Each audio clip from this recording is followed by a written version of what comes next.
Greetings viewers, Eric the Car Guy here, and here on this channel I am known as ETCG1, whole different channel. And here on this channel I start things off with, hey, if it's your birthday, happy birthday, please enjoy this digital confection that I found for you. You've probably already noticed in the background my latest obsession, which is my new snowblower and my new tractor. There's some weights and stuff back there too. Let's talk about it.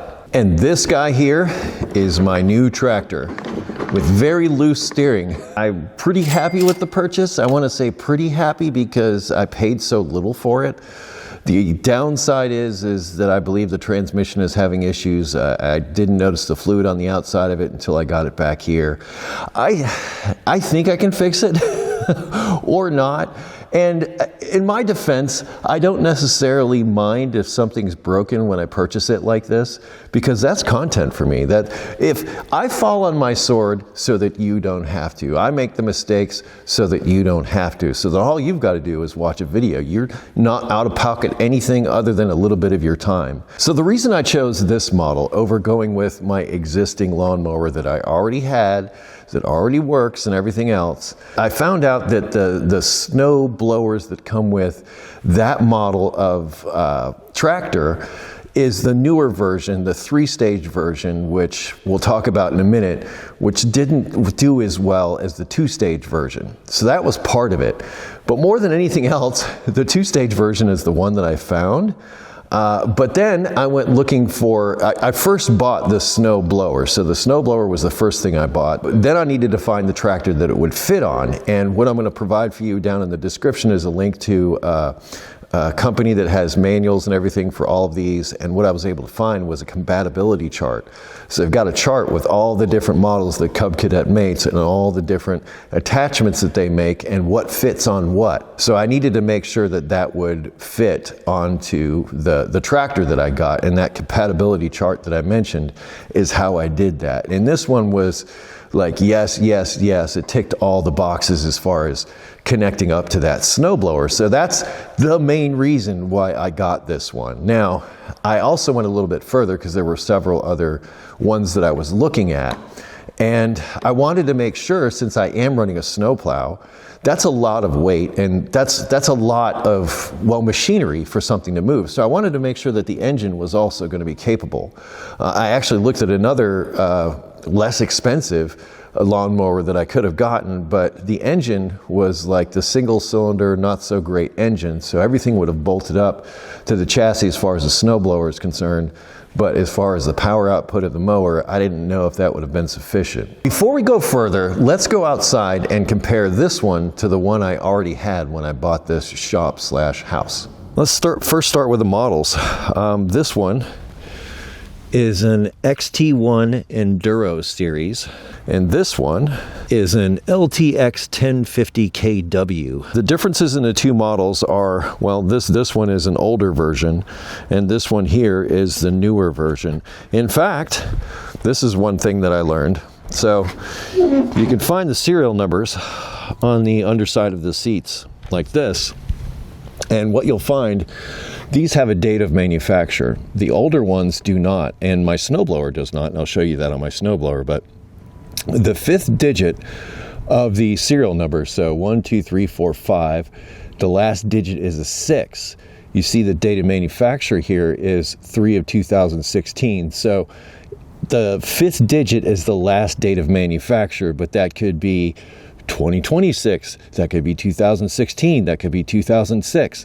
So I'm really glad they went to these dates of manufacture. Anyway, the one that came with the house is a 2016, as you can see here. The one that I just purchased, a 2014.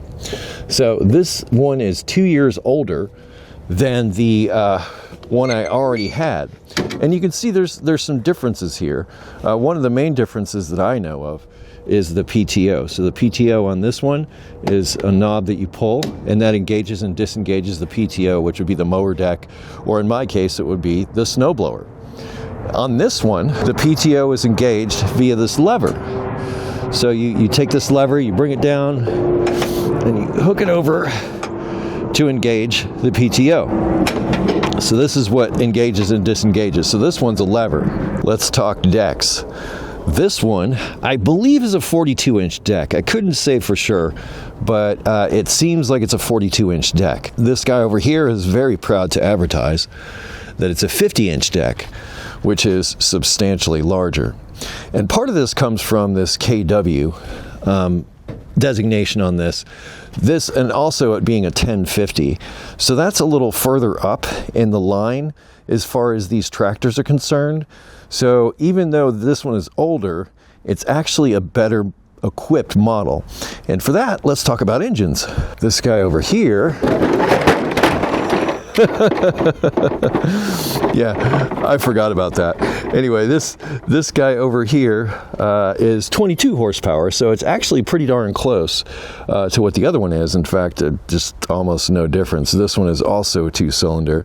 So yeah, it still begs the question, why would you choose that one over there over this one over here? So the new to me tractor has this Kawasaki with 23 horsepower. And it's a V-twin, so it's a 2-cylinder engine. One on that side, one on that side. It's interesting the similarities between the two engines, being a V-twin configuration, the starter placement. This part's a little different, it seems. This guy really doesn't look any different at all, other than the badging on the top of it. And frankly, I don't know enough about these to say which engine is better than the other engine. It's just this one has this engine that has 1 more horsepower than the other engine. And the one I just bought has this amazing seat cover. I mean, come on, the seat cover. This is life with no seat cover. Doesn't seem nearly as exciting. Now, based on, well, the goo that's on the outside of this transmission, I'm not too hopeful. What I am hopeful for is finding some way to get fluid in here. But I imagine if fluid has leaked out like it has here, it's a hydraulic system. It's not going to work well with less fluid. In fact, I think the noise that I hear when it operates is air in that system. But there's a common problem that does cause a reverse engagement issue on these, and I'm going to talk about right now. There may be something missing from the undercarriage of my new mower that may not be missing on yours. And a common problem with these Cub Cadets or these hydrostatic transmissions I found was this pedal assembly is up under a shield. So there's like a metal plate up under here. And up inside that metal plate, you get a bunch of grass and debris that gets up in there. And what it'll do is it will restrict the movement of this pedal. So when you go to push down, it's not actually moving the lever far enough to engage the transmission like it should. And just the design of this, if it's not fully engaging, it's not going to work right. If you clean all the grass out and you still have an issue, there's one more thing you can try, and I'll show you that now. We're going to fire this guy up outside because it's kind of smoky. We don't want to fill the shop with that. This is what it's like forward and reverse now. It's pretty loud.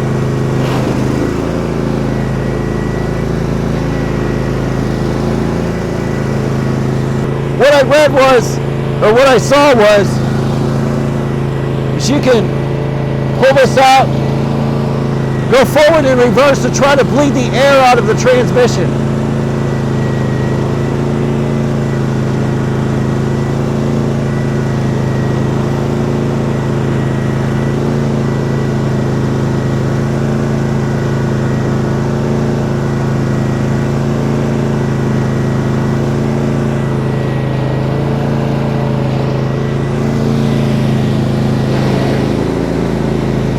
That's actually less loud.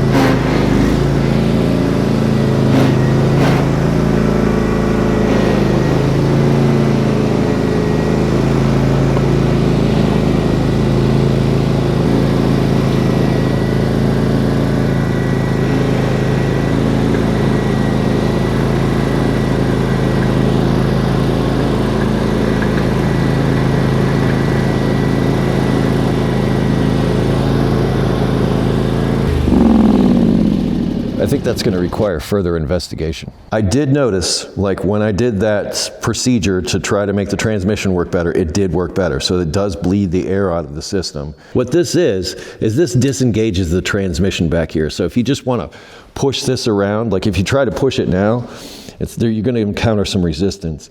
But if you pull this out, it's going to move very easily. once you do that. So that's what this is here for. It's to basically make it so that you can move the mower easier, like if you're loading it or unloading it or something of that nature. I'm not overly worried if I can't fix this transmission, because it looks like the one on my old lawnmower is the exact same thing. Another thing that attracted me to this mower was these tires that are looking brand new. They're ATV tires, I believe. And like, still got the little things coming off of them, and some goo, I suppose, to get them to seal. But I bought these wheel weights, which are Cub Cadet wheel weights.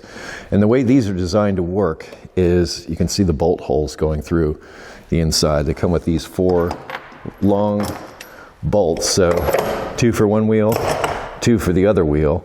And they're supposed to bolt onto the wheels, but you can see I don't have those type of wheels, but I'm not worried because I have a welder. What Cub Cadet wants you to do, like if you look this up, and I did, what Cub Cadet has available is they want you to use their suitcase weights.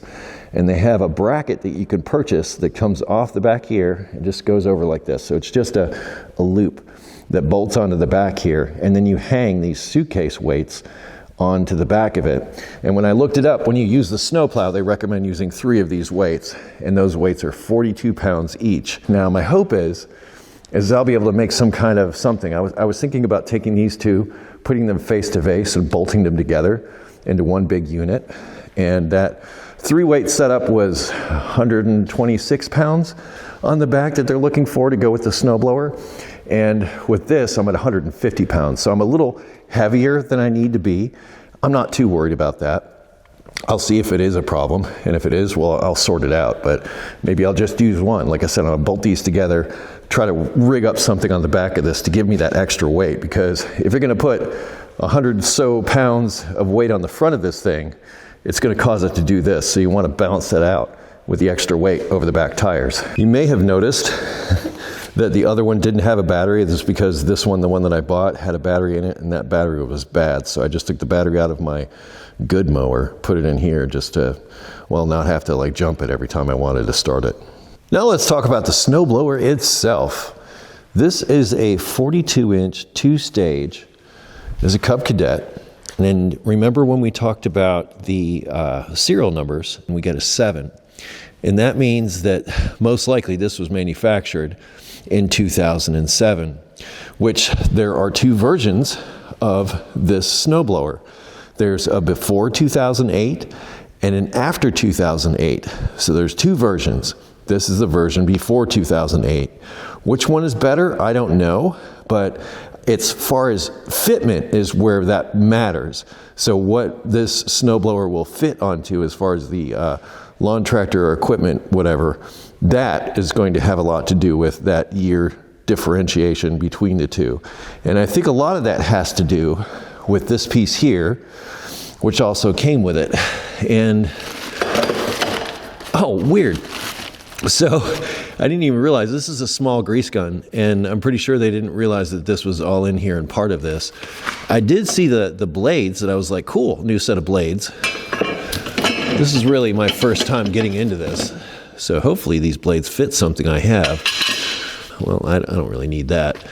But this piece, I think, is the important bit, and this is the bit that works as the power takeoff for everything. And I think the difference between everything is how this attaches to the mower. I went to look for a snowblower for my existing tractor, but there wasn't one available at the time. However, later one came up, which was the later 3-stage model that they made.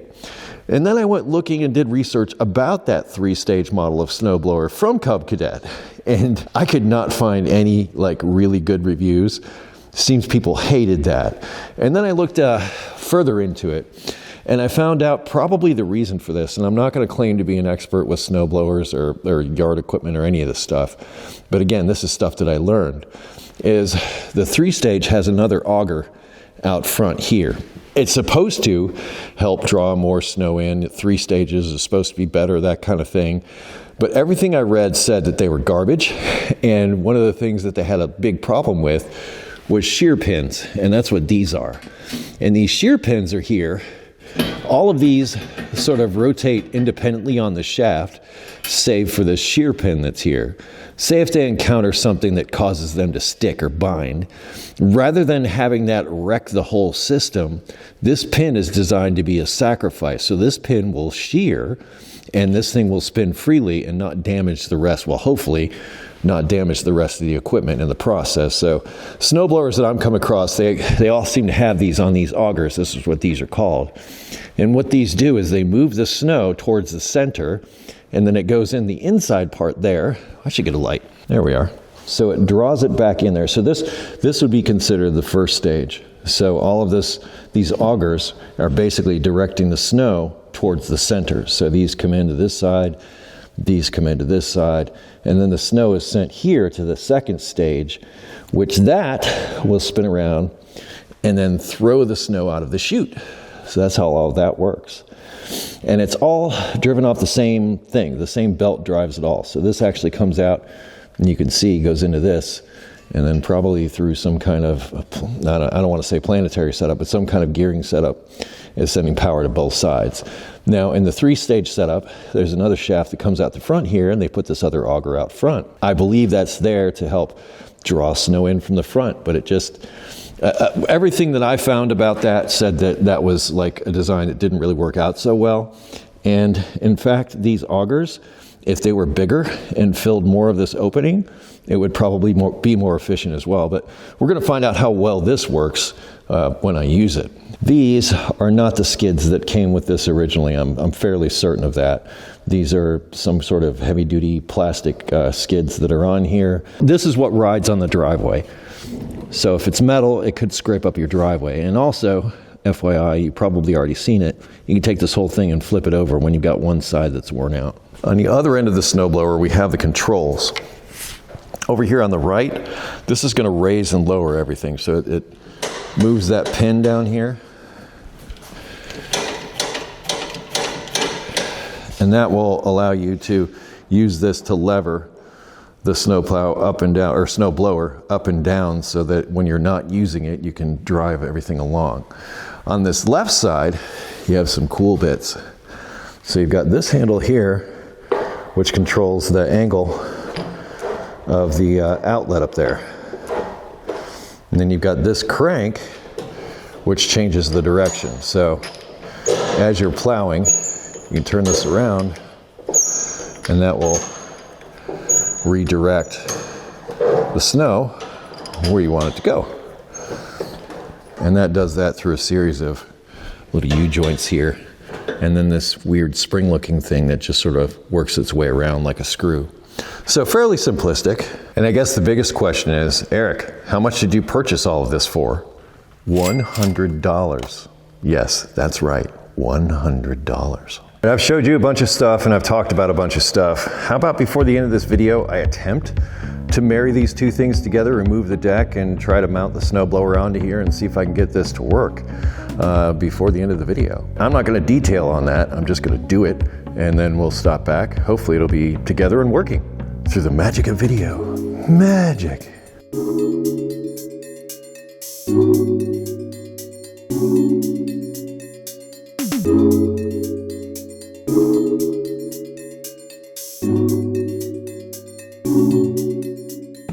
All right, viewers, that took a minute, mainly because I had to find/make my own fasteners. I also had to trim some of the ears, the metal ears, off of the part of the snowplow that attaches to the front of the mower. And the reason for that is the steering linkage was coming into contact with it. And I look in the instructions, and there's a completely different steering setup in that. But I trimmed off a couple of pieces, and we have full range of steering now, so that's all good. Everything is all mounted, and as you can see, I don't know if I can do this here, but yeah, look at that. I can do that, and then I got that to work, so that's nice. And then this guy works, and this guy works, and I'm sure you want to see if the auger moves, and I kind of want to see that too. So let's see if we can fire this guy up.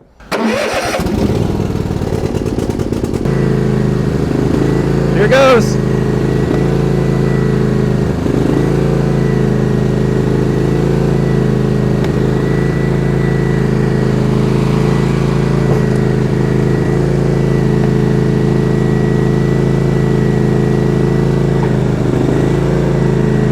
PTO is not working. We're gonna have to figure that guy out. I believe I found the issue. That's the connector going down to the PTO. This works like an AC clutch on this one. So there's a electronic clutch on here that engages like an AC compressor. And when it does, it activates this. So it's electronic. This wire goes down to it. And if you look at that connector, that one side is completely cheesed. I sort of got a clue just by looking at this part of the connector. See the part sticking out? So I'm gonna do what I can to repair this, get this all cleaned up, and hopefully we got a working PTO. I have cleaned that connector out. I'm hoping the PTO now works. I'm gonna have that off to start with. Dun, dun, dun, dun.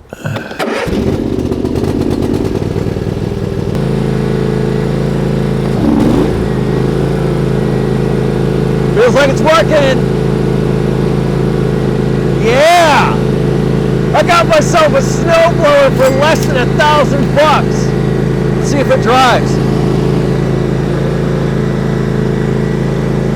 Come on.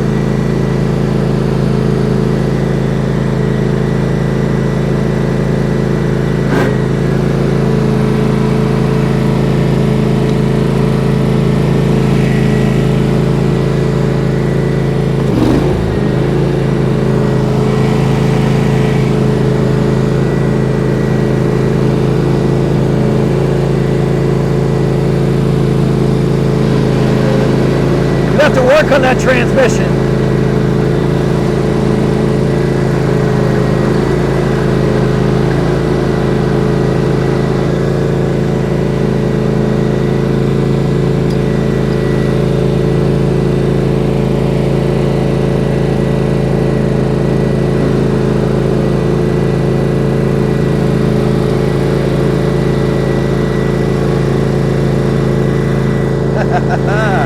I am all but certain that the keen-eyed viewers watched the last clip and said, "Eric, the auger stopped moving the minute the mower started moving." And I have an explanation for that. I also have another update I wanted to share with you. You ever like finish a repair or something and then at night you ask yourself, did I tighten that bolt or did I put that on correctly? I do it a lot, and especially the older I get. And one of those things on this in particular was the belt guard for the main pulley that goes around the PTO on this. In fact, I installed it incorrectly, and I'm glad I had that thought because I came back in and installed it correctly today. The correct way to install that guard, there's a little slot in the PTO that needs to fit onto that guard.